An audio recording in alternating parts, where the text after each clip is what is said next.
Hello guys, आज मैं अपने यूट्यूब चैनल पर एक कजरी गीत लेकर के आई हूँ।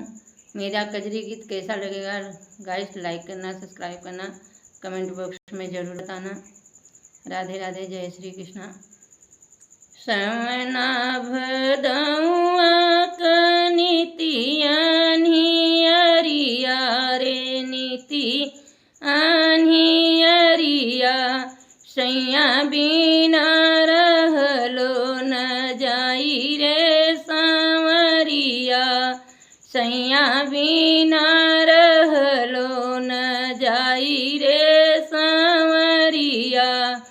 गईले विदेशवा सैया पाती न संदेशवा हो, पाती न संदेशवा। कवन सवतिनिया लो भैले रे सांवरिया, कवन सवतिनिया लो भैले रे सांवरिया। समन भदौआ नीति आन्ही अरिया हो, नीति आन्ही अरिया, सैया बिना रहलो न जाई रे सांवरिया, सैया बिना रहलो न जाई रे सांवरिया। तंत्र मंत्र कई के हम सैया के करवले रे, सैया के करवले। सैया मोर घर के लवटई रे सांवरिया, सैया मोर घर के लवटई रे सांवरिया।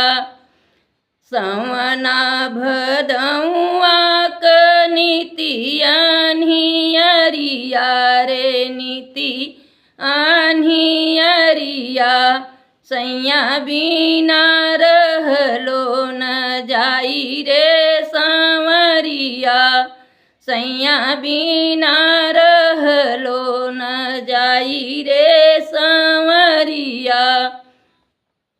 जेवना बनाई हम सैया के परोसले रे, सैया के परोसले।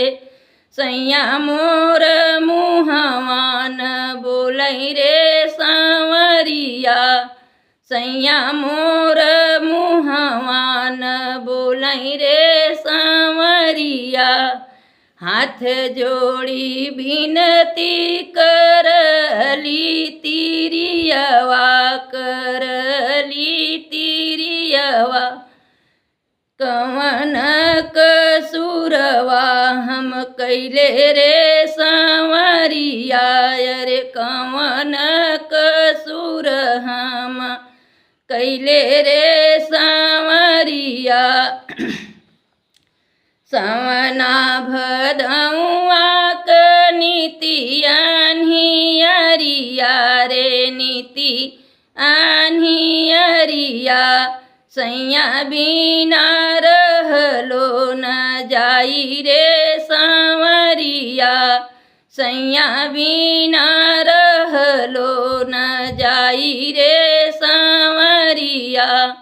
कवनौ कसूर नाही तोहरा रनियवा हो, तोहरा रनियवा। रैया जोहत हुई है मोर पतरी तिरियवा हो, पतरी तिरियवा। जेके छोड़ी आए हम विदेश रे सांवरिया, जेके छोड़ी आए हम विदेश रे सांवरिया। इतना बचन रानी सुनहूँ न पवलीनी, सुनहूँ न पवलीनी।